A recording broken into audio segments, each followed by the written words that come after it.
मौका मुझे दे तो हम आपकी भी इंसेंट बजा देंगे। The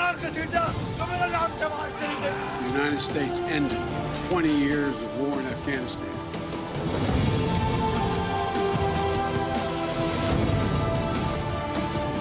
बिस्मिल्लाहिर्रहमानिर्रहीम, अस्सलाम वालेकुम। आप देख रहे हैं प्रोग्राम जी फॉर गरीदा और मैं हूं जवाद कमाल। पाकिस्तान तहरीक इंसाफ के चेयरमैन इमरान खान ने आज खिताब किया और उन्होंने कहा कि दुनिया में कोई भी मईशत आइसोलेशन पर नहीं चलती। हुकूमत पर ताबड़तोड़ वार किया। उन्होंने कहा हमें कहा जा रहा था कि फेल हो गए, लेकिन 7 माह में मौजूदा हुकूमत की कारकर्दगी देख लें। हम अपने दौरे हुकूमत का उन्होंने मवाजना भी किया। उन्होंने बताया कि 7 लाख पाकिस्तानी हैं जो चंद महीनों के अंदर पाकिस्तान छोड़कर चले गए, दिल बर्दाश्त हुए पाकिस्तान में हुकूमती इक़दाम से। और पाकिस्तान तहरीक इंसाफ ने आज सुबह एक वाइट पेपर भी जारी किया था। इस वाइट पेपर में अपने दौरे हुकूमत का मवाजना किया था जो मौजूदा दौरे हुकूमत से, और जो अहम तरीन जो ज़रिया अजनास है, जो बुनियादी ज़रूरी अशिया हैं, उनका मवाजना किया था। ख़ास तौर पर बताया गया कि आटा जो है वो पिछले 9 माह में 86% महंगा हो गया, चावल पिछले 9 माह में 90% महंगे हुए और अंडे 115% महंगे हुए। इसके अलावा भी मुतादिद चीज़ों का मवाजना वाइट पेपर में किया गया। इसके जवाब में वफाकी वज़ीर इत्तलात मरियम औरंगज़ेब साहिबा ने भी प्रेस कॉन्फ्रेंस की और उन्होंने कहा कि किस मुंह से वाइट पेपर जारी पाकिस्तान तहरीक इंसाफ कर रही है। मुल्क को मुआशी तौर पर पाकिस्तान तहरीक इंसाफ ने दिवालिया किया था। इमरान खान का जो दौरे हुकूमत था उसमें तारीखी कर्जे लिए गए थे। 2018 में जो महंगाई थी वो 6.1% थी। पाकिस्तान तहरीक इंसाफ उसको 25% तक लेकर गई और उन्होंने जो तनकीद की पाकिस्तान तहरीक इंसाफ के रहनुमाओं पर, इस पर प्रोग्राम में बात होगी और प्रोग्राम में हम आगे चलकर बात करेंगे वफाकी काबीना के इजलास के हवाले से। वफाकी काबीना के इजलास में अहम और बड़े फैसले हुए हैं। जो शादी हॉल्स हैं उनको 10 बजे बंद करने का फैसला किया गया। जो बड़ा और अहम दूसरा फैसला हुआ वो ये हुआ कि 8:30 बजे मार्केट्स बंद कर दी जाएंगी। इसके रद्द अमल में जो ताजिर बरादरी है उसने बिल्कुल क्लियर कर दिया हुकूमत पर कि वो किसी सूरत 8:30 बजे मार्केट्स बंद नहीं करेगी। और ये मौक़िफ़ आया ताजिर बरादरी का कि मईशत का पहिया रोक कर तवानाई को बचाना कहीं की अक्लमंदी नहीं होती है। शादी हॉल्स एसोसिएशन की जानिब से भी रद्द-ए-अमल आ गया। उन्होंने ही बताया कि हम 10 बजे शादी हॉल्स क्लोज नहीं करेंगे। मुख्तलिफ सूबों में, मुख्तलिफ शहरों में औकात कार मुख्तलिफ होते हैं। खास तौर पर कराची में शादी हॉल्स एसोसिएशन का मौक़िफ़ बहुत ज़्यादा इस पर रद्द-ए-अमल आया। 20% अद्वियात की कीमतों में भी कमी का हुकूमत की जानिब से कहा गया है। क्या ये जो फैसले हुकूमत की जानिब से किए गए हैं इन पर अमल दरामद हो सकेगा? ख्वाजा आसिफ साहब ने तो कहा कि फौरी तौर पर ये फैसले नाफिजुल अमल होंगे, लेकिन क्या हुकूमत ताजिर बरादरी को कायल करने में कामयाब होगी? मार्केट 8:30 बजे बंद होंगी, शादी हॉल 10 बजे बंद होंगे और अद्वियात की कीमतों में जो कमी का नोटिफिकेशन जारी किया गया है, जो फैसला किया गया है, इन पर भी अमल दरामद होगा? क्योंकि फिर बाद में ड्रग एसोसिएशन की जानिब से मुख्तलिफ मौक़िफ़ सामने आते हैं। हुकूमत को हमने देखा माजी में भी उनके फैसले को मानती नजर आई। और बिलावल भुट्टो जरदारी साहब ने भी पाकिस्तान तहरीक इंसाफ पर आज खूब तनकीद की। एक तो उन्होंने एक बार फिर से दावत दी PTI को कि पार्लियामान में वापस आए, अपना किरदार अदा करे, और उन्होंने ये भी कह दिया कि जो दहशतगर्दी है हम पर इल्ज़ाम लगाते थे इम्पोर्टेड होने का, इम्पोर्टेड हुकूमत का, खुद दहशतगर्दी को इम्पोर्ट इस वक्त पाकिस्तान तहरीक इंसाफ कर रही है। पाकिस्तान मुस्लिम लीग नून ने बड़ा फैसला किया, मरियम नवाज को चीफ ऑर्गेनाइजर बनाया, पार्टी की नायब सदर बना दिया। क्या वो PMLN की गिरती हुई मकबूलियत को दोबारा से बहाल कर पाएंगी? ये एक बड़ा चैलेंज मरियम नवाज साहिबा के लिए होगा। और प्रोग्राम के आखिर में कोशिश करेंगे हम बात करें MQM हुकूमती कश्ती से उतरने को तैयार है, कितना बड़ा नुकसान हो सकता है हुकूमत को अगर MQM ने इतना बोल्ड स्टेप ले लिया, और पाकिस्तान तहरीक इंसाफ के लिए कितनी आइडियल सिचुएशन होगी पार्लियामेंट में वापस जाने के हवाले से। ये इन तमाम तर मौज़ूआत को प्रोग्राम में डिस्कस करेंगे। अपने मेहमानों का आपसे तारुफ करवाऊंगा। अभी ज्वाइन किया है पाकिस्तान तहरीक इंसाफ के रहनुमा इब्राहिम खान साहब ने, पाकिस्तान मुस्लिम लीग नून के रहनुमा कैसर अहमद शेख साहब हमारे साथ प्रोग्राम में मौजूद हैं और कोशिश करेंगे पाकिस्तान पीपल्स पार्टी का मौक़िफ़ भी हम शामिल करें। कैसर अहमद शेख साहब, आपसे आगाज़ करना चाहूँगा। बड़े बड़े फैसले कर तो लिए वफाकी काबीना ने, इन पर अमल दरामद होगा? क्योंकि ख़ास तौर पर जो मार्केट्स बंद करने का फैसला हुआ है, इसके लिए ताजिर बरादरी को एतमाद में लिया जाना ज़रूरी नहीं था? बड़े अहम फैसले जिस तरह आपने जिक्र किया हुए हैं, और ये फैसले ज़रूरी थे क्योंकि इससे जो कंजर्वेशन है हमारी एनर्जी की, उसमें फ़र्क पड़ता है। और पूरी दुनिया में मैंने कोई 55 मुल्कों में ट्रैवल किया है, तो मैंने कहीं भी नहीं देखा कि रात को 12 बजे तक 1 बजे तक आपकी दुकानें खुली हैं। तो बात तो यही है कि कोई आखिर क्या वजह है कि हम पूरा नहीं कर सकते। ये बड़े सोच विचार करके जो हमारी सूरत हाल है इस वक्त फॉरेन एक्सचेंज की, हमारे पास जो रिजर्व्स कम हो रहे हैं और हमारे हालात जिस तरह दिन ब दिन प्रॉब्लम बढ़ते जा रहे हैं, हम सबको इसमें हाथ बटाना है और मुल्क की जो अच्छी पॉलिसी हैं उनका साथ देना है। जहाँ तक बिज़नेस कम्युनिटी का आपका तल्लक है, क्योंकि मैं खुद बिज़नेस कम्युनिटी का रिप्रेजेंटेटिव हूँ, बिल्कुल उनसे मशवरा होना चाहिए और मशवरा हो के उनको हमें कन्विंस करना चाहिए, उनको समझाना चाहिए कि इस वक्त मुल्क को इस बात की ज़रूरत है। लेकिन एक बात मैं ज़रूर कहूँगा कि टाइमिंग का फ़र्क है। देखिए, पंजाब में जो मगरिब होती है, यानी सूरज गरूब होता है, वो तकरीबन 35-40 मिनट जल्दी होता है कराची की निस्बत से, या 35 मिनट्स का फ़र्क है।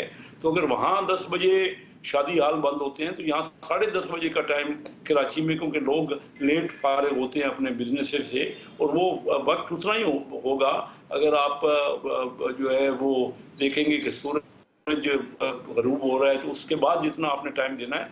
तो इस किस्म की छोटी मोटी गुंजाइश जो डिस्कस करके ताजर से हमें सॉर्ट आउट करना पड़ेगा, फ्लेक्सिबल होना पड़ेगा। लेकिन मैं ये समझता हूँ कि बिजनेस कम्युनिटी को ये बात, और लोगों को, सारी ताजरों को, दुकानदारों को ये बात किया कि 12-1 बजे तक आपने नहीं देखा। आप मुतादिद ममालिक में घूम चुके हैं, विजिट कर चुके हैं। 12-1 बजे तो ताजिर बरादरी कह भी नहीं रही है। 10 बजे तक का वो कह रही है कि हमें कारोबार करने की इजाजत दी जाए, क्योंकि यहाँ पर अगर बहुत ज्यादा सुबह दुकानें खोल ली जाए तो वहां पर लोग नहीं आते हैं, खरीदार नहीं आते। ये ताजिर बरादरी की शिकायत है बड़े शहरों में। शिकायत देखिए बड़ा तो आसान बात है। अगर हम खोलना शुरू कर देखें ना, किसी शहर में भी, आखिर दुनिया की और भी तो देख लें ना, हमारे हमसाया मुल्क है, इंडिया देख लें, मुख्तलिफ हर जगह मैंने देखा है। मैं आपको इतना बता दूं कि जापान जो है उसमें मौसम बड़ा सर्द होता है, और वहाँ पे लोग जो अपने दफ्तरों को ना 70-80 किलोमीटर दूर से आते हैं, लेकिन वो एग्जैक्ट 9 बजे 8:30 बजे अपने दफ्तर में पहुँच जाते हैं। हमारे यहाँ तो रिवाज ही नहीं है, हम 11 बजे से पहले दुकानें नहीं खोलते। किसी छोटे से, मेरा अपना शहर चनियोट है, छोटा सा शहर है, पहले वो 7 बजे खुल जाया करता था। आजकल हम देखते हैं कि वो 10 बजे भी दुकानें वहाँ नहीं खुली हुई। तो ये हमें भी तो अपने तरीका जो हम जिंदगी का है, जो हमारा कारोबार का तरीका है, उसको भी तो मॉडिफाई करना पड़ेगा ना। अब दिन छोटे हैं आजकल, अगर हम शुरू ही 11 बजे। अच्छा, कैसे रहमत शेख साहब, हुकूमत का मौक़िफ़ मान भी लिया जाए, सारी दुनिया में ऐसा होता है, तवानाई बचत की तरफ हुकूमत जा रही है, बिजली प्रोडक्शन की तरफ क्यों नहीं जा रहे हैं? उस हवाले से बड़े इनिशिएटिव क्यों नहीं लिए जा रहे हैं ताकि मसला ही हल हो जाए ना? बिजली की प्रोडक्शन तो हमारे यहाँ ज़्यादा है। इस वक्त बिजली की प्रोडक्शन का प्रॉब्लम नहीं है, उसकी डिस्ट्रीब्यूशन का प्रॉब्लम है। बल्कि बिजली तो हमारे पास वाफर है। बिजली का प्रॉब्लम ये हुआ है कि जो ये PTI की हुकूमत आई ना, पहले मुस्लिम लीग की हुकूमत में हमने बिजली की प्रोडक्शन तो बहुत ज़्यादा इंक्रीज हो गई, और अब हमारी ज़रूरत से भी ज़्यादा है इस वक्त बिजली की जो प्रोडक्शन है मुख्तलिफ। लेकिन उसमें जो डिस्ट्रीब्यूशन है उसकी लाइन्स नहीं है, उसमें लाइन लॉसेस बहुत ज़्यादा है। तो ये प्रॉब्लम हो रहा है कि वहाँ अभी तक पिलफरेज में और लाइन लॉसेस में हम कमी नहीं कर पाए, कोई भी हुकूमत कमी नहीं कर पा रही। और वो जो परसेंटेज है वो ज़्यादा है, दूसरे मुल्कों में इतनी पिलफरेज नहीं होती। तो क्या रुकावट है लाइन लॉसेस में कमी करने के लिए? मैनेजमेंट ठीक करने में रुकावट कहाँ है? आप लोग 8 महीने से हुकूमत में हैं और तमाम ही जमातें तकरीबन हुकूमत में, पाकिस्तान तहरीक इंसाफ भी बाहर है, तो अब रुकावट क्या है सर? जी, बड़ा अच्छा सवाल। यहाँ ये डिस्कस होना चाहिए, जो आप कह रहे हैं डिस्कस यहाँ होना चाहिए। ये कोई एक हुकूमत की बात नहीं है। पिछले 30, 40, 50 साल से हम यही कोशिश कर रहे हैं कि पिलफरेज जो है वो कम हो। लेकिन ये हमारे लोग देखें ना, हमें अपने आप को भी तो ठीक करना पड़ेगा ना। मसला ये है कि सिर्फ हर चीज़ हुकूमत तो नहीं कर सकती ना। जब हम हर जगह हमने कल्चर बना लिया और यही वे ऑफ हमारा लिविंग है, अनऑथोराइज्ड कनेक्शन दिए हुए हैं, तो हमारे शहरों में जब हम उनसे बात करते हैं तो वो रेजिस्ट करते हैं। तो जब हुकूमत ये एक्शन लेगी ना, आप किसी जगह तो आपको रेट ऑफ स्टेट कायम करनी पड़ेगी ना। हर जगह आप लूज करते जाएंगे। जैसे मैंने आपसे कहा, अब स्मगलिंग है, बहुत ज़्यादा स्मगलिंग हो रही है। अगर हम कहें वो हम रोक नहीं सकते, अगर हम बिजली की चोरी नहीं रोक सकते, अगर अब ये जो सर्कुलर डेट हो रहा है बहुत ज़्यादा बढ़ गया है। सर्कुलर डेट तो आपको अंदाजा है कि कितना ज़्यादा हो गया, कुछ 4,000 से भी ज़्यादा हो गया सर्कुलर। तो अब बताइए ना कि ये हर चीज़ बढ़ती जा रही है। कहीं ना कहीं हमारे यहाँ करप्शन है, करप्शन ख़त्म ही नहीं हो रही। करप्शन जो है इस वक्त मैं समझता हूँ 5,000 अरब रुपए सालाना कम से कम करप्शन होगी। अब बताइए कि वो बढ़ती जा रही है, हम कहाँ रोक पा रहे हैं? तो कहीं ना कहीं तो अब जब सख्ती की जाती है, जैसे अब ये स्टेप लिए गए, मैं समझता हूँ कि बिल्कुल वाज़ेह तौर पे सही स्टेप है। थोड़ी बहुत लचक तो मैंने आपको ज़रूर बताया, एक शहर का ताजिर बरादरी की रद्द-ए-अमल के लिए आप लोगों को तैयार रहना पड़ेगा। इब्राहिम खान साहब, तहरीक इंसाफ सूबों में जो हुकूमत की जानिब से ये बड़े फैसले किए गए हैं तवानाई बचत प्लान के हवाले से, इसमें अमल दरामद करवाने में वफाकी हुकूमत का साथ देगी? देखिए, पहली बात तो ये है कि पिछले 7-8 माह से जिस तरह से ये हुकूमत चला रहे हैं, ये वो बच्चे सके की बादशाही आपने सुनी होगी, ये उस तरह से ये हुकूमत चल रही है। मरियम औरंगजेब का भी आपने कोट किया इंट्रो में कि वो कह रही है कि इनके बख्श जो है 25% थी, नहीं हमारे टाइम में जो इन्फ्लेशन थी वो 12% थी, अब 26% प्लस पे चली गई है। एक दूसरा ये है कि ये अब कह रहे हैं कि जी हम बिजली कंजर्व कर रहे हैं, लोगों के घरों के दिए जो जल रहे हैं उनको बुझा के। और भाई आपने पहले दिन से जो बुनियाद रखी है इसकी, दुनिया में कौन सा मुल्क है जहां पे 70% बिजली जो है वो आप ऑयल से बनाएं? वो अदर रिसोर्सेज, अल्टरनेट रिसोर्सेज इस्तेमाल करते हैं। कहीं पे मकसद है कि जो है अपना शमसी तवानाई इस्तेमाल हो रही है, कहीं पे वो डैम्स का ज्यादा वो कर रहे हैं, कहाँ पे न्यूक्लियर जो है वो उसको यूटिलाइज कर रहे हैं। उससे बिजली की मकसद है कि कास्ट ऑफ जनरेटिंग इलेक्ट्रिसिटी जो है वो बहुत कम हो जाती है। आप उस तरफ तवज्जो दें, आप डैम्स की तरफ आए, बजाय इसके कि जी अब हमारे पास बिजली की तो है जी, हम चोरी नहीं रोक सकते। और भाई आप क्या रोक सकते हो? आप यही कुछ कर सकते हो कि आप कैसे चोरी रुकेगी जब आप आके कहते हो कि तमाम बिजली तो है हमारे पास वाफर मिकदार में। सर मैं वही तो अर्ज कर रहा हूं ना कि कह रहे हैं कि जी बिजली चोरी हो रही है। और भाई तो आप कैसे चोरी रोकोगे जो ऑलरेडी अब मकसद है कि आपने जो नैब लॉज में अमेंडमेंट्स कर दी हैं कि जहां पे अकाउंटेबिलिटी का सिस्टम ही आपने खत्म कर दिया है, तो वहां पे कहां से चोरी रुकेगी? चोरी तो लॉज से, स्ट्रिक्ट इम्प्लीमेंटेशन से खत्म होती है ना जी। वो आके इन्होंने सिर्फ इसलिए किया कि ये अपना जो है अपने अकाउंट सारे सेटल कर लें, वो हमलात इनके ठीक हो जाए, इन पे जो केसेस 16-16 अरब और 8-8 अरब के हुए थे, ये सारे उससे बेनिफिशियरी होके इन्होंने बस यही एक अचीव करना था जो इनका मकसद था हुकूमत में आने का, कि अपने खिलाफ तमाम केसेस को खत्म कराया जाए और जान छुड़ाई जाए। और मेरे ख्याल में इनका मूड भी इसके पास यही है कि टेक ऑफ करने का। अगर इनके पास एबिलिटी होती तो पिछले 35 साल में ये कुछ नहीं डिलीवर कर सकते, तो इधर आके इन्होंने कौन सा डिलीवर कर दिया था। और अब मजे का खेज बात ये सुने कि जी ये 3.5 साल में इन्होंने कर्जा इतना ले लिया। और खुदा का नाम लो यार, पिछले 10 साल में जितना आपने कर्जा लिया, मुशर्रफ छोड़ के गया 6,000 अरब पे, आप उसको 30,000 अरब रुपए पे उठा के ले गए, और आज अबे आप बता रहे हैं कि हमने इतना कर्जा ले लिया। खुदा के लिए पाकिस्तान का कोई सोच लें। लेकिन ये इन 13 जमातों का जो ये मजमुआ है ना, बल्कि आपके इंट्रो में मैं सुन रहा था कि मैं इनको पता नहीं लाड़काना की और लाहौर की और पता नहीं कौन कौन सी सड़कों पे घसीटूंगा। तो ये मकसद है कि ड्रामेबाजी की एक इंतहा हो चुकी है। कर्जों का आप जिक्र कर रहे हैं, पाकिस्तान तहरीक इंसाफ ने जब हुकूमत छोड़ी तो कर्जे 45,000 अरब नहीं थे, अब 30 की आप कहते हैं कि पिछले 15-20 सालों में 30,000 चला गया। मैं एग्जैक्टली आपको उसी तरफ आपकी तवज्जो दिलवाना चाह रहा हूं कि 6 से 30 पे ले जाने में, और उसको आप देख लें ये कितने परसेंट हो गया, 5 टाइम्स नहीं 5 टाइम्स। मकसद है कि 500% कर्जे इन्होंने 10 साल में चढ़ाए और हमने 50% चढ़ा दिए कि 30 से तो 45 हो गया।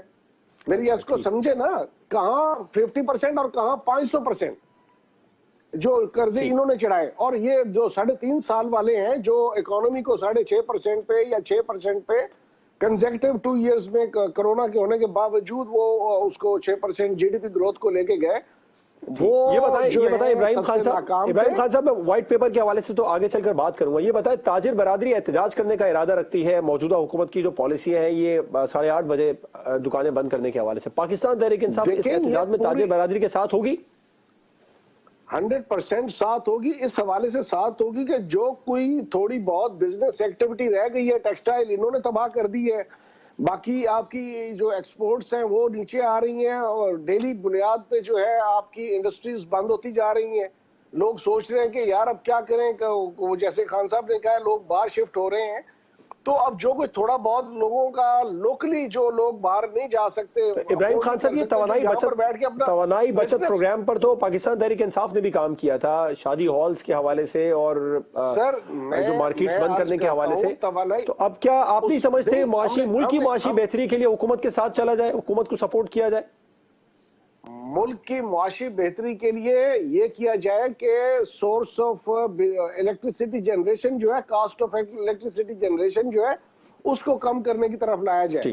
फॉर एग्जाम्पल रशिया के से आप कॉन्ट्रैक्ट कर लें, उन्होंने आपको ऑफर किया था जब खान साहब गए थे कि 30% लेस पे हम आपको ऑयल एंड गैस देते हैं, आप ऑयल एंड गैस पे चला लें, कोई मकसद है कि cheaper oil and gas resource से चला लें, आपकी कॉस्ट ऑफ प्रोडक्शन इलेक्ट्रिसिटी की कम हो जाएगी, तो आपको ये इतना जो, और फिर वो उन्होंने कहा था कि आप हमारे साथ रूबल में डील कर लें, आपको ये डॉलर खेलने की जरूरत ही नहीं है। जिस डॉलर की मईशत की वजह से पाकिस्तान पे जो अजाब आया हुआ है कि इन्होंने पूरी दुनिया को अपने डॉलर के चक्कर में जकड़ा हुआ है, उससे निकलने का ये अब भी इनके पास बेहतरीन रास्ता है कि यहाँ से निकले। रशिया ने कहा जी आप हमारे साथ रूबल में डील करें और हम आपके साथ रुपये में डील कर लेंगे, लोकल करेंसीज में, तो उसकी अरेंजमेंट बनाई जा सकती है।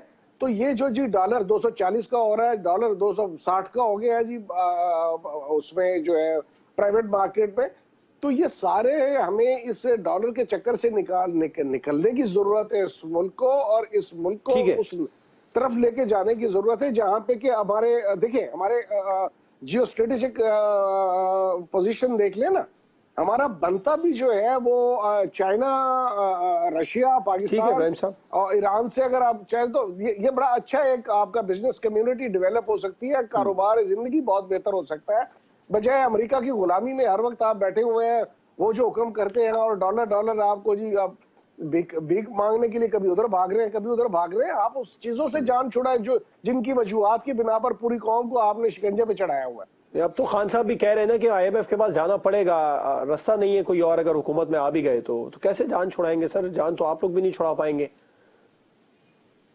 नहीं सर, जान छुड़ाने के देखिए खान साहब जब हमें उतारा गया है तो उस वक्त खान साहब जब रशिया का दौरा करके आए थे, अगर उसमें हमारी उनसे टॉक मैच्योर हो जाती और हमारा मकसद है आपका अराउंड 33 बिलियन उसको तो खान साहब ने सर रशिया के दौरे को तो खान साहब ने गलती तस्लीम कर लिया अपने एक टीवी इंटरव्यू में, उन्होंने कहा कि वो वक्त मुनासिब नहीं था दौरा करने का। मुझे ब्रेक पर जाने अगर आप इजाजत कहा कि मुझे ये इल्म नहीं था, उन्होंने ये कहा था कि मुझे इल्म नहीं था कि ये उस पर अटैक करेंगे, लेकिन रशिया से बिजनेस को उन्होंने कभी नहीं कहा कि हम नहीं करेंगे। मैं भी ये कह रहा हूँ कि वो दौरे की, अब जिस दौरे को पाकिस्तान तहरीक इंसाफ बहुत ज्यादा हाईलाइट करती है, उस दौरे की टाइमिंग वगैरह सब गलत थी और गालिबन ये दौरा ही पाकिस्तान तहरीक इंसाफ का इस पर मौकिफ था कि उनकी हुकूमत जाने का सबब बना था। मुझे ब्रेक पर जाना है और ब्रेक के बाद हम बात करेंगे। बिलावल भुट्टो ने एक बार फिर पाकिस्तान तहरीक इंसाफ को पार्लियामान में वापस आने की दावत दे दी है। MQM हुकूमती कश्ती से उतरने के लिए इशारे दे रही है। क्या पाकिस्तान तहरीक इंसाफ पार्लियामान में वापस आएगी? आइडियल सिचुएशन है PTI के लिए पार्लियामान में वापस आने की? ब्रेक के बाद इस पर बात होगी।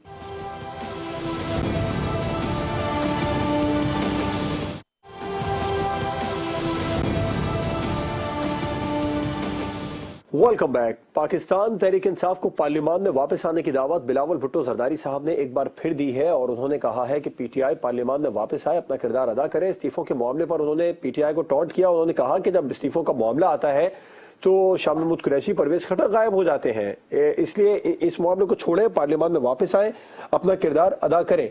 और उन्होंने ये भी कहा कि जो खैबर पख्तूनख्वा में दहशतगर्दी हो रही है, हम पर इल्जाम लगाया जाता था कि हम इम्पोर्टेड हुकूमत है और दहशतगर्दी को इम्पोर्ट पाकिस्तान तहरीक इंसाफ ने किया। क्या सर अहमद शेख साहब, पहले मैं इस मामले पर आपका मौक़िफ़ लेना चाहूंगा। ये बताइए, बिलावल भुट्टो जरदारी साहब ने पहले भी 27 दिसंबर को भी इन्वाइट किया था पाकिस्तान तहरीक इंसाफ को हुकूमत में आने के लिए, मुतअद्दिद बार हुकूमत ये कहती रही है PTI पार्लियामान में वापस आए।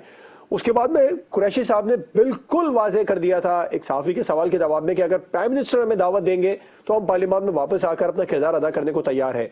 क्या हुकूमत चाहती भी है कि पाकिस्तान तहरीक इंसाफ पार्लियामान में वापस आए? अगर ऐसा है तो 27 दिसंबर से लेकर अब तक एक हफ्ते से जायद हो गया, क्यों एक हफ्ता तकरीबन हो गया, क्यों अब तक प्राइम मिनिस्टर साहब ने नहीं बुलाया उन्हें?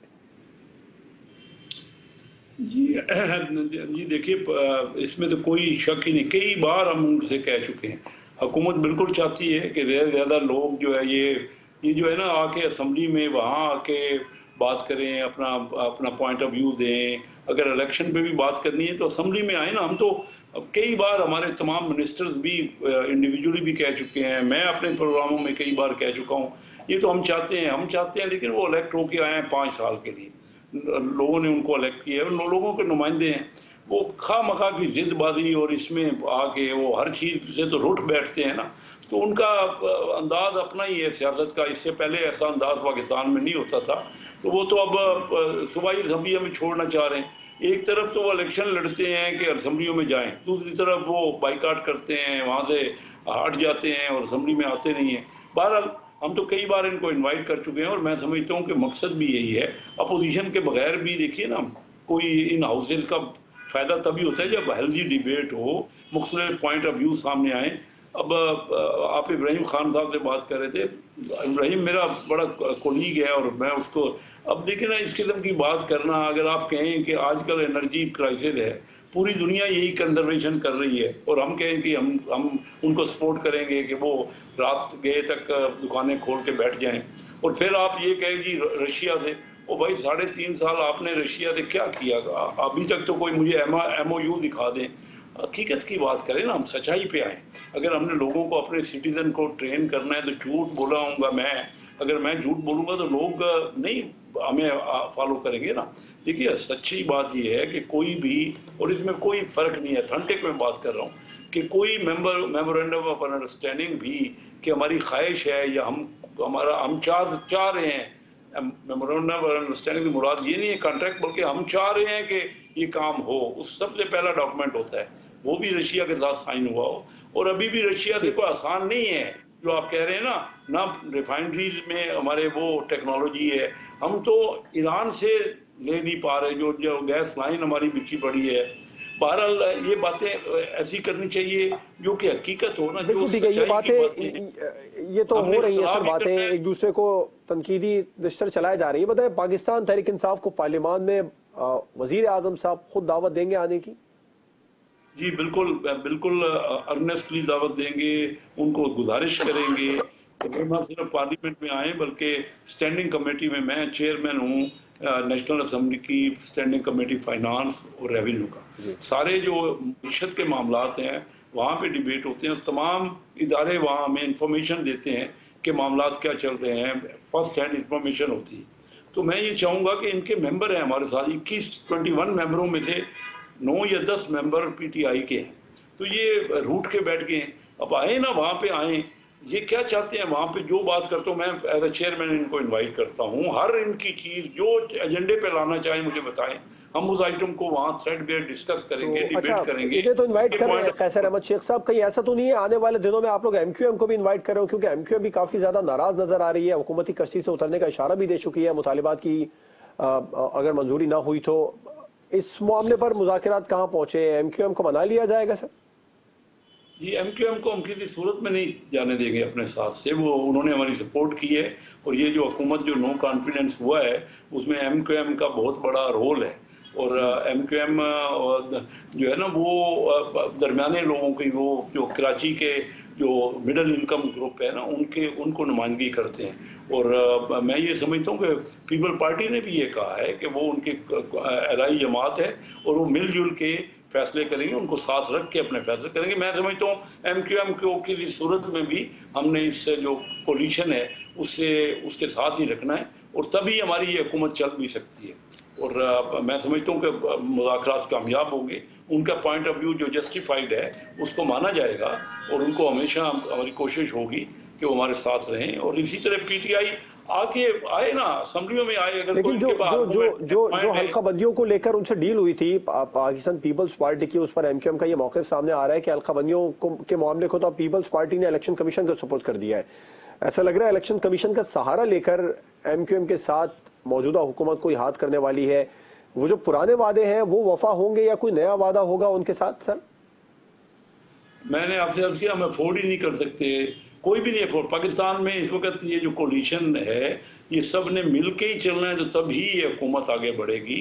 और हमने जो भी कमिटमेंट्स किए हैं वो कमिटमेंट्स इंशाल्लाह पूरे होंगे। इसमें पीपल पार्टी को भी पूरा एहसास है, क्योंकि सिंध का मेन तो ये बल्दियाती इलेक्शन जो है कराची के और सिंध के होने हैं ना जी, तो उसमें पीपल पार्टी भी बिल्कुल वो कह रही है कि हम एमक्यूएम के साथ लेके रखेंगे, लेके चलाएंगे अपने साथ, और ये हुकूमत तभी आगे बढ़ सकती है क्योंकि इसकी मेजॉरिटी तो आपके सामने है, बहुत थिन मेजॉरिटी से हम काम कर रहे हैं, और सारी कोलिशन पार्टीज को हमने उनका जो मुल्क के मफाद में सबको साथ रखना है, तभी ये हुकूमत जो है वो कामयाब हो सकती है। इब्राहिम खान साहब इस्तीफे तो आए नहीं, क्योंकि जब वफ्द की सूरत में इस्तीफों की बात आई तो कुरैशी साहब और परवेज खटक साहब अचानक से चले गए। आप गालिबन उस वक्त में थे नहीं थे, लेकिन बहरहाल ये बताइए पार्लियामान में वापस जाने का की कितनी आइडियल सिचुएशन है? एमक्यूएम से पीटीआई बात करके पार्लियामान में वापस नहीं जा सकती? एमक्यूएम काफी ज्यादा हुकूमत के साथ नाराज भी लग रही है। देखिए, हमें इनकी तरह कोई अपॉर्चुनिस्ट होने की और हमें कोई गवर्नमेंट में आने की कोई जल्दी नहीं है। सबसे पहली बात, इकोनॉमी जो 6% जीडीपी ग्रोथ पे जा रही थी, इस वक्त मेरे ख्याल में लेस देन 1% पे पहुंच चुकी है। मुआशी हालात इन्होंने मुल्क के वो कर दिए कि जब हम 60 रुपए किलो आटा दे रहे थे तो ये कहते थे कि हल्के में जाएंगे तो कॉन्स्टिट्यूएंसी में इनको अंडे पड़ेंगे। अब ये 130 रुपए 140 रुपए किलो पे आटा दे रहे हैं, तो मेरे ख्याल में इनको लोग वहां पे फूलों के हार पहनाएंगे। ये हर लिहाज से जो है वो जो है इनकी इकोनॉमिक हवाले से देख ले, इनकी लॉ एंड ऑर्डर के हवाले से देख ले, किसी भी हवाले से खुद अभी एडमिट कर रहे थे कि जी बिजली चोरी हम नहीं रोक पा रहे, फलां चीज हम नहीं रोक पा रहे, बस सिर्फ अपनी केस खत्म कराने में बड़े एक्सपर्ट हैं वो। ये माशाल्लाह खैर खैरियत से बहुत अच्छी तरह से इनकी जमात ने उसको जो है हैंडल किया है। ये इनकी सबसे बड़ा तुरे इम्तियाज होगा इस पूरे ये 8-9 महीने में। जहां तक हमारे आने का ताल्लुक है, अब उसमें बड़ी क्लियर सी बात है, हमने इनको कहा है कि हमें एक टाइम फ्रेम दे दें, क्योंकि आपसे गवर्नमेंट चल नहीं रही और इस तरह से मामलात जो है अपना पाकिस्तान के वो डिफॉल्ट की तरफ खुदा ना खास्ता ना चले जाए। आप एक टाइम फ्रेम दे दें इलेक्शंस की, उस पे बैठ के हम आ जाएंगे और आप बैठ के उस पे जो है आपके साथ नेगोशिएट। वो कह रहे जी इलेक्शन को तो भूल जाएं आप। अब देखिए ना, इस्लामाबाद से ये इलेक्शन से भागे, इसी तरह से जहां जहां इलेक्शन का नाम आता है तो इनका मकसद है कि वो रोंगटे खड़े होना शुरू हो जाते हैं। तो अब ऐसी जमातों के साथ बैठ के असेंबली में, या तो असेंबली की जो कॉन्स्टिट्यूशनली असेंबली का मकसद था, पार्लियामेंट सुप्रीम है according to the constitution of Pakistan जी। अब पार्लियामेंट की सुप्रीमेसी को जो जिस तरह से डेसिमेट किया गया है कि अगर पार्लियामेंट का कोई रुकन उठ के कोई ट्वीट भी कर दे किसी ग्रेड 22 के अफसर के खिलाफ तो उसको नंगा करके मारा जाए, और ये हालत बना दी जाए कि आप पार्लियामेंटेरियन नहीं है, कि बल्कि कोई बंदा अपने जो क्लास 4 का जो एम्प्लॉय होता है उसके साथ भी ऐसे ट्रीट नहीं किया जाता जिस तरह के मैं upper house of the parliament के मेंबर को मिसट्रीट किया गया। और जिस तरह से ये बेबस हैं, ये कुछ कह भी नहीं सकते, और क्योंकि उन्हीं के मरूने मिन्नत आके आज ये बैठे हुए हैं हुकूमत में, तो ऐसे हालात में हुकूमत में बैठना कोई इज्जतदार आदमी अभी आपने कहा कि हम किसी मौके का फायदा उठाने वाले नहीं हैं, हुकूमत में आने की हमें कोई जल्दी नहीं है, तो फिर इंतखाबात क़ब्ल अज़ वक्त पाकिस्तान तहरीक इंसाफ क्यों चाह रही है अगर मौके का फायदा नहीं उठाना? एग्जैक्टली जी, बिल्कुल हम मौके का फायदा नहीं उठाना चाह रहे। हम ये चाह रहे हैं कि let the people of Pakistan decide कि वो जिसको लाना चाहें, जितनी बड़ी तादाद में लाना चाहें, क्योंकि ये जिस तरीके से आए हैं, जिस पाकिस्तान की आवाम ने आपको मैंडेट दिया है, पाकिस्तान की आवाम ने आपको वोट दिए हैं, आपके एमएनए की तादाद ज्यादा है, पाकिस्तान के वो भी तो आवाम के एग्जैक्टली हम पाकिस्तान वो भी तो अगर आप पार्लियामान में वापस चले जाएंगे तो वो भी पाकिस्तान वोट पाकिस्तान की आवाम के दिए में। सुने ना, ये आपका पर्सपेक्टिव है, हमारा पर्सपेक्टिव ये है कि उन्होंने हमें बना के भेजा था पाकिस्तान के मामलात के तहफ़्फ़ुज़ के लिए, पाकिस्तान की सालमियत के तहफ़्फ़ुज़ के लिए, पाकिस्तान में डेमोक्रेसी जमहूरियत की मजबूती के लिए बना के भेजा था, ना कि हमें इसलिए भेजा था कि वहां पे जाके आपने ऑर्डर्स लेने हैं और बैठ के जो कुछ आप पे मुसल्लत किया जाए मनोना आपने उसको तस्लीम करना है। तो ऐसे में हम नहीं समझते। मैं समझता हूं कि अगर मुल्क को मुआशी तौर पे आपने सही सिमत में लेके जाना है तो उसके लिए पॉलिटिकल स्टेबिलिटी बहुत जरूरी है, जिससे कि फिर इकोनॉमिक स्टेबिलिटी आएगी। इस वक्त केओस किसी सिचुएशन बनी हुई है। नहीं, मेरा आपका डॉलर मैं सवाल आपसे करना चाह रहा हूं इब्राहिम साहब, आपने कहा कि हम चाहते हैं पाकिस्तान के आवाम को डिसाइड करने दिया जाए। पाकिस्तान के आवाम ने 2018 में डिसाइड किया, अक्टूबर 2023 में फिर डिसाइड करेंगे। अब जो सियासत है पार्लियामान हाजिर है वहां जाएं। और मेरा सवाल ये था कि जिस मौके का PMLN ने या इत्तेहादियों ने फायदा उठाया था, अब वो मौका आप लोगों के पास भी ऐसा लगता है चाहे तो उससे फायदा उठा सकते हैं, MQM से बात कर सकते हैं, उसी तरीके से सियासत करके देखिए हमारा प्रेसिडेंट आरिफ अलवी कह सकते हैं शहबाज शरीफ साहब को कि एतमाद का वोट है, जो सूरत हाल पंजाब में आपके साथ है। हमारा पॉलिटिकल स्कूल ऑफ थॉट इनसे टोटली डिफरेंट है। हम उस किस्म की अपॉर्चुनिटी नहीं चाह रहे कि हमें बड़ा शौक है जी हमने आगे प्राइम मिनिस्टरशिप की कुर्सी पे बैठना है, अवाम जाए भाड़ में, ऐसा चक्कर नहीं है। हम चाह रहे हैं कि सॉलिड बुनियादों पे 2018 में अवाम ने हमें बनाया था, और जिस तरीके से फिर चंद फोर्सेस ने मिलकर हमें जिस तरीके से उतारा, वो उससे बड़ी अवाम की और अवाम के नुमाइंदों को। अच्छा इब्राहिम साहब, एक सवाल का जवाब दीजिए, फिर मुझे ब्रेक पर जाना है। बड़ा अहम सवाल ये बताएं कि अगर MQM इत्तेहाद छोड़ दे एक आध दिन में या एक आध हफ्ते में, तो क्या आप लोग पार्लियामान में वापस जाएंगे, और क्या डॉक्टर आरिफ अलवी वजीर आजम का एतमाद का वोट लेने का नहीं कहेंगे? अच्छा, ये असम्पशन है आपकी। हम जाएंगे पार्लियामेंट में नहीं जाएंगे, बल्कि हम क्या कहेंगे, इनसे वोट ऑफ कॉन्फिडेंस का कह के उसके बाद हम जब ये नहीं कर सकेंगे तो फिर हम नए इलेक्शन के लिए कॉल करेंगे, जो कि हमारा डे 1 से मुतालबा है कि आप नए इलेक्शन की डेट दे रहे हैं। हमें कोई इस तरह बैठने की जरूरत नहीं है इसमें, और ना हम बैसाखियों के सहारे आना चाह रहे हैं। हम आवाम की, मैं आज आपको प्रेडिक्शन दे रहा हूं, आप फ्री एंड फेयर इलेक्शन होने दें, इंशाल्लाह 3/4 मेजॉरिटी के साथ हम आएंगे।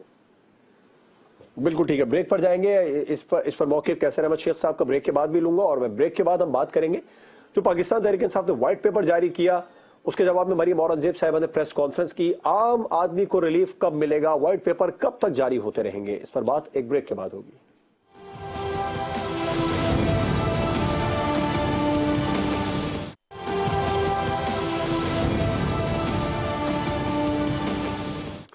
Welcome back. पाकिस्तान तहरीक इंसाफ ने आज व्हाइट पेपर जारी किया। मौजूदा हुकूमत की जो मौशी पॉलिसियां हैं, अपने दौरे हुकूमत से उसका मवाजना किया और बताया कि 45% महंगाई मजमूई तौर पर बढ़ी है। जो बुनियादी ज़रिए अजनास हैं, खासतौर पर आटा, चावल और जो दीगर अजनास हैं, दालें वगैरह, उनका मवाजना भी किया। बताया कि 85%, 90% और अंडे तो खास तौर पर 115% से भी तजावुज़ कर गए हैं। ऑयल की कीमतें भी बताई। ये तमाम तर सूरत हाल जो बताई पाकिस्तान तहरीक इंसाफ ने आज जो मवाजना किया। जब तहरीक इंसाफ हुकूमत में हुआ करती थी तो पाकिस्तान मुस्लिम लीग नून 2018 से मवाजना किया करती थी इस तरह से कीमतों का, लेकिन आम आदमी को, अवाम को रिलीफ दोनों जानिब से ही नहीं दिया गया, वो मुंतजिर ही रहे। कैसर अहमद शेख साहब, मरियम औरंगजेब साहिबा ने काफ़ी ज़्यादा रद्दअमल दे दिया है आज पाकिस्तान तहरीक इंसाफ के जो व्हाइट पेपर जारी किया गया PTI की जानिब से, लेकिन मेरा सवाल यह है कि आम आदमी को रिलीफ कब मिलेगा? जब PTI का दौरे हुकूमत था तो आप लोग इस तरीके से प्रेस कॉन्फ्रेंसेस किया करते थे कि जो महंगाई है वो बढ़ चुकी है, 2018 से मवाजना करते थे। अब अप्रैल 2022 से पाकिस्तान तहरीक इंसाफ मवाजना करती है, आम आदमी अब भी रिलीफ का मुंतजिर है। जी आप दुरुस्त कह रहे हैं। देखिए बात ये है कि असल चीज़ तो है हमारी पॉलिटिक्स में कि हम आम आदमी को रिलीफ किस तरह दें। ये जो पॉलिसी इन्होंने दी, क्योंकि इनको ये नायल हुकूमत थी, इनको कोई आइडिया नहीं था इकानमी का, तो इन्होंने ये किया। ये बार बार ये कह रहे हैं 6% आखिरी साल में थी, बिल्कुल, क्योंकि वो 0% से थी ना, नेगेटिव हो गई थी इनके ज़माने में ग्रोथ, तो उसका 6% थी। कुल मिला के 3% भी नहीं है 3.5 साल में, और 2% तो आबादी ही बढ़ रही है। बात ये है कि इन्होंने जो टर्फ में ये कोई 450 अरब रुपए 100 अमीर ख़ानदानों को दे दिया 0% पे, इनको अंदाज़ा ही नहीं है। उसी वजह से तो ये सारा मामला आज है। आज हमारे पास जो डॉलर नहीं है, जो हमारा रिजर्व ख़त्म हो गए हैं, क्या वजह क्या है कि ये 450 हो रही ना, जो कि अभी तो खुद इस बात का एतराफ़ कर रहे हैं इसहाक डार साहब के डॉलर स्मगल हो रहा है, उसकी स्मगलिंग अब नहीं रोक पा रहे हैं। पाकिस्तान तहरीक इंसाफ तो फॉरेन रिजर्व 17 अरब डॉलर छोड़कर गई थी, तो सुखल कर 5 अरब पे आ गए सर। जी हाँ, 5.25 अरब ज़रूर, 5.5 पौने 6 अरब। लेकिन अगर आप देखें ना, ये क्योंकि फुल फ्लेज डिबेट मांगता है, बिल्कुल स्मगल हो रहा है। हमारे यहाँ जो एक्सपोर्ट देखें ना, इंपोर्ट इन्होंने कहाँ तक पहुँचाई, सबसे ज़्यादा 30 अरब डॉलर की तो इंपोर्ट इन्होंने बढ़ा दी। ये सिर्फ बात करते हैं इनके यहाँ थोड़ी सी एक्सपोर्ट अगर बढ़ी 5 अरब डॉलर की, तो उसकी तो बात करेंगे, क्योंकि सच्चाई नहीं आप बयान करेंगे। 30 अरब डॉलर इंपोर्ट बढ़ गई, फिर जो सर्कुलर डेट है वो बढ़ गया। ये जो कहते थे करंट अकाउंट, हर बार ये पहले हमें कहते थे कि करंट अकाउंट डेफिसिट जो है वो हमारे, जो हमने छोड़ी हुकूमत तो ज़्यादा था। अब बताइए कि उतना इन्होंने 120 रुपए डॉलर लिया और 188 पे छोड़ा, तो उसके बावजूद 17 अरब डॉलर करंट अकाउंट का डेफिसिट था, ये जो अभी 2022 के जून में क्लोजिंग हुई है। मतलब ये है कि देखिए ना, हम एक दूसरे पे सर डालते रहे। पिछले 8 माह में भी डॉलर की जो कीमत है वो 50 रुपए बढ़ी है। मिफ्ता इस्माइल साहब तो मजीद बढ़ाने के इंडिया दे रहे हैं, वो कह रहे हैं कि इससे ज्यादा होनी चाहिए डॉलर की प्राइस। आपके ही हुकूमत के जो फाइनेंस मिनिस्टर है वो रह चुके हैं, तो डॉलर तो इस वक्त भी हमारे साहब कह रहे हैं मसनूई तरीके से फिर रोका हुआ है। आप दुरुस्त कह रहे हैं, ये हालात यही हैं।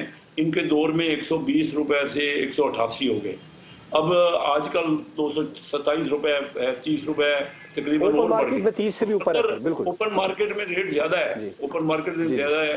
तो बात यह है कि हमारी, क्योंकि एक्सपोर्टर ने पेमेंट वहाँ एक्सपोर्ट की नहीं कर रहे, इम्पोर्टर क्या, क्योंकि उनको अंदाजा हो रहा है कि इम्पोर्ट में कमी आ रही है, इम्पोर्ट में रिस्ट्रिक्शंस हो रही हैं, इस वजह से ज़्यादा लोग इम्पोर्ट की कोशिश कर रहे हैं। रेमिटेंस नहीं आ रही। हमें पॉलिसीज को मिलजुल के अगर हम यही र्यूमर फैलाते रहेंगे ना, इमरान खान साहब रोज कहते हैं, that is the point sir, मिलजुल कर, ये मिलजुल कर कब होगा? हम सुन रहे हैं, उससे कोई खिदमत नहीं कर रहे, ये मुल्क को बिल्कुल नुकसान पहुंचा रहे हैं। आपने कहा मिलजुल कर हमें पॉलिसीज बनानी पड़ेंगी, ये मिलजुल कर कब होगा? एक ही बड़ी जमात पार्लियामेंट से बाहर है ना सर, उसको बुलाएं, उसको बिठाएं और एक मौशी पॉलिसी बना लें। देखिए, अगर आज इनकी हुकूमत, फर्ज कीजिए इलेक्शन आज अनाउंस हो जाते हैं, तो 3 महीने की इंटरिम हुकूमत है। इन हालात में तो 2 हफ्ते गुजरना मुश्किल हो रहे हैं, हमारा संभलना मुश्किल हो रहा है। तो 3 महीने की इंटरिम गवर्नमेंट जो कि कुछ कर भी नहीं सकती, ऑलरेडी पता नहीं क्यों जो आईन बना उसमें क्या। सर इस्लामाबाद में शहर इक़्तिदार में खबरें हैं शायद इंटरिम गवर्नमेंट ज्यादा कर लेगी, आप लोग फिर करने से थोड़ा बहुत डर रहे हैं, कतरा रहे हैं, ये खबरें भी हैं। मैं, हो सकता है मेरा इल्म कम हो, लेकिन आप उससे बेहतर जानते हैं। जो इनिशिएटिव, बोल्ड इनिशिएटिव जिनका इशारा मिफ्ता इस्माइल साहब ने दिया, वो इनिशिएटिव शायद इंटरिम गवर्नमेंट ले ले। आप लोग मजीद सियासत का जो नुकसान है उसको उठाने से मुतामिल नहीं हो सकते। उसके बाद पावर नहीं है। देखिए, वो इंटरिम जो, अगर फाइनेंशियल इमरजेंसी की बात दूसरी हो रही है, अगर इलेक्शन अनाउंस होंगे तो इंटरिम हुकूमत के पास आईनी तौर पे पावर ही नहीं है कि वो IMF से डिस्कस कर सके। ये तो हमारा अपना आईन कहता है, वो नहीं कर सकती। अगर आप कोई और अल्टरनेटिव निकालेंगे, जिस तरह की अभी बात हो रही है, इसीलिए तो टेक्नोक्रेट गवर्नमेंट और इनकी बात हो रही है, या फाइनेंशियल इमरजेंसी की बातें हो रही है, क्योंकि इंटरिम आज इलेक्शन अनाउंस नहीं हो सकते, अगर किसी सूरत में नहीं हो सकते, क्योंकि इंटरिम गवर्नमेंट के बाद ना IMF से बात करने। कैसर साहब, एक और मामले पर मैं आपका जवाब चाहूंगा, फिर मुझे इब्राहिम साहब की तरफ जाना है। कैसर साहब, हमाद अदर साहब कह रहे हैं कि जो डूबती मईशत है उसको सिर्फ नई मुंतखब हुकूमत ही संभाल सकती है, इलेक्शन फौरी तौर पर करवा दे तो ही मसले का हल है, वरना मईशत की सूरत हाल मजीद बिगड़ेगी। आइन में 3 महीने की इंटरिम हुकूमत, या कल इलेक्शन करा दें, आज भी फर्ज करो इलेक्शन का अनाउंस की जाए, तो इलेक्शन तो अप्रैल में ही होंगे ना, तो फौरी तौर पे कैसे हो सकते हैं, मुझे ये बताएं। और उस दौरान ये गारंटी देते हैं कि पाकिस्तान की मईशत ये सस्टेन कर लेगी। जो हालात हैं, अगर IMF से नहीं हम टर्म्स पे, कंडीशंस पे बात नहीं करेंगे, तो मुझे ये गारंटी दे दें इनको, अगर अंदाजा है, मैं तो हूँ ही फाइनेंशियल साइड का, हमाद अजहर साहब बड़ी अच्छी तरह समझते हैं, मुझे ये बता दें कि 3 महीने किस तरह गुजरेंगे, कोई तरीकाकार तो हो ना। जिस तरह अभी 1 दिसंबर में हमारा जो टैक्स है वो कम हुआ है, 225 अरब रुपए रेवेन्यू कम हुआ है, तो अब बताइए, नए IMF तो कहती है कि आप नए टैक्स लें। दुनिया में अब जो हमारे यहाँ मईशत का बहरान चल रहा है, हम सबको मिलकर जरा समझना तो होगा ना, इनको बात समझने तो दें, मिलकर समझना होगा। इब्राहिम खान साहब, बात क्यों नहीं समझ पा रहे हुकूमत की? बार बार आपसे ये कहा जा रहा है, कैसर साहब भी कह रहे हैं कि मिलकर बैठ जाए। दूसरा ये कि मरियम औरंगजेब साहिबा ने व्हाइट पेपर जो आप लोगों ने जारी किया, उन्होंने कहा मुल्क को मुआशी तौर पर दिवालिया करने वाले किस मुंह से व्हाइट पेपर जारी कर रहे हैं? देखिए, वो तो मेरी बहन जो है ना, वो एक उन्होंने सियासत को एक कारोबार बना रखा है। बैकग्राउंड उनका उठा के देख लें, वो ऐसी बातें नहीं करेंगी तो उनकी मकसद रोजी रोटी कैसे चलेगी। अब जिस हुकूमत ने, ये PDM ने, ये 13 जमातों ने मिल के 3800 अरब रुपए का टोटल टैक्स कलेक्शन किया हुआ था, हम उसको 6000 प्लस बिलियन पे जो है ना जी, 6000 अरब से ज्यादा पे टैक्स कलेक्शन लेके गए थे, जिसका अभी शेख साहब जिक्र कर रहे थे कि अभी 200 अरब रुपया मजीद कम हो गया है। इनसे टैक्स कलेक्शन ही नहीं हो रही, इनसे फॉरेन रेमिटेंसेस, लोग इन पे यकीन ही नहीं करते, क्योंकि ये टोटल एक वो जत्था इकट्ठा हो गया जाती मफादात के लोगों का। 17% इब्राहिम, पिछले साल से 17% ज्यादा हुआ है, लेकिन जो टारगेट रखा है, क्योंकि हायर टारगेट है IMF का, उससे 225 अरब कम हुआ है। आपके जो टैक्स कलेक्शन हुआ था ना 6 महीने में पहले, उससे अपने 17% ज्यादा टैक्स हुआ है, तो वो काफी नहीं है, काफी नहीं है। आपका जो लास्ट था, आपने 3800 अरब पे छोड़ के गए थे, उसको 6000 प्लस अरब पे हम लेके गए हैं अपने दौरे हुकूमत में 3.5 साल में। हालांकि कोविड भी मौजूद थी। देखिए आप सही कह रहे हैं, आप सही कह रहे हैं। 3800 का ये आप बिल्कुल 6000 पे ये जून क्लोजिंग हुई, लेकिन हमने 1900 से लेकर 3800 तक डबल किया। आप 3800 से 7600 करते तो तब वो डबल होता, लेकिन आपके अभी हमें और ज़रूरत है। इस बार हमने टारगेट रखा है 7500-7400 अरब रुपए का, लेकिन वो जो आपके 6000 से ना 1400 अरब ज़्यादा है, लेकिन ये काफी नहीं है। बिजनेसेस आपने बंद कर दिए, बिजनेसेस आपने बंद कर दिए सारे। अब छोटे इब्राहिम साहब, मरियम औरंगजेब साहब ने आज करने पे तुले हुए हैं। महंगाई की शरह पर भी पाकिस्तान तहरीक इंसाफ बहुत ज्यादा बात करती है। मरियम साहब ने कहा व्हाइट पेपर आप लोग जारी कर रहे हैं, 2018 से मवाजना करें, उस वक्त जो महंगाई की शरह है वो 6.1% थी, जब आप लोग गए तो वो दुगनी हो गई थी। गो कि वो अप्रैल 2022 से लेके अब तक का मवाजा नहीं कर रही, लेकिन बहरहाल उन्होंने ये बताया कि 2018 से अप्रैल 2022 तक सूरत हाल क्या थी वो बताई उन्होंने। जी, वो अब बिल्कुल, अब देखें, मैं उस बात से एग्री करता हूं कि हमारे दौर में वो 12% पे गई, लेकिन इस वक्त 26% से भी ज्यादा है, जिस पे ये 8 महीने के अंदर का इनकी जो परफॉर्मेंस है वो ये 26% से ज्यादा पे प्राइस हाइक को और ये इन्फ्लेशन को लेके चले गए हैं। इस रेट पे आप उठा के देखें, उसका रिफ्लेक्शन फिर आता है आपके बैंक्स के इंटरेस्ट रेट में। अपना काइबोर जो है उठा के ये पता नहीं 16-17% पे उठा के ले गए हैं। कौन सा बिजनेस है जो 16-17% पे लेके और या 18% में कर्ज लेके और वो उसको बिजनेस कमा के उसमें बैंक को भी देगा और खुद भी रखेगा। दुनिया की किसी भी इकोनॉमी में अगर आपने कोई स्टेयर अप करना हो इकोनॉमी को, उसको जुम्बश देनी हो और बेहतरी की तरफ लेके आना हो, तो आप हमेशा इंटरेस्ट रेट्स को नीचे लेके आते हैं। इन्होंने उठा के इंटरेस्ट रेट को बैंक कमाई जा रहे हैं और आवाम का कचूमर निकलता जा रहा है और इकोनॉमी आपके सामने है। जो कसाद बाजारी है उसका हाल आपके सामने है। अब मरियम औरंगजेब चाहे जितनी लोग, ना तो कोई इकोनॉमिस्ट है, ना उनके पास कोई इकोनॉमी की कोई डिग्री है, ना मकसद है कि वो सिर्फ बातें करने की जो है उनको एक है। अब खातून है, बीबी है, मैं क्या कह सकता हूँ, लेकिन उनका हकायक से कोई ताल्लुक नहीं है। हकायक यही है कि मुल्क को इस वक्त आम आदमी का जो है वो जीना मुहाल कर दिया गया है और लोग इस इंतजार में है कि कौन सा वक्त है कि इस गवर्नमेंट से लोगों की जान छूटे, और इसका पता इनको लोग अपने इलेक्शन में बताएंगे कि इनकी परफॉर्मेंस कैसी रही है। इसलिए तो इलेक्शन की तरफ आना नहीं चाह रहे और ये चाह रहे हैं कि जितने और गुलछर्रे उड़ाने हैं ये अपने पूरे कर ले, ताकि ये अपने तमाम मफादात को जो है। अगर हुकूमत इब्राहिम साहब इलेक्शन से पहले चार्टर ऑफ इकोनॉमी के लिए आपको दावत देती है तो जाएंगे, बैठेंगे? देखिए, चार्टर ऑफ इकोनॉमी के लिए हमें तो दावत के लिए तब देना, हम कहते हैं हमें इलेक्शन की सिर्फ आप डेट दे दें। हम ये नहीं चाह रहे कि अगर हुकूमत चाहे कि एक चार्टर ऑफ इकोनॉमी बन जाए तो आप लोग उसमें उसका हिस्सा बनेंगे, अगर इलेक्शन से पहले हुकूमत ये चाहे, क्योंकि ये ज्यादा जरूरी है। देखें, ये तो नहीं, मुझे देखिए इनकी मुनाफकत को, एक मिनट मुनाफकत, इनकी लीडरशिप की, देखिए शिक्षा मुझे बात करने दे, सवाल मेरे से हुआ है।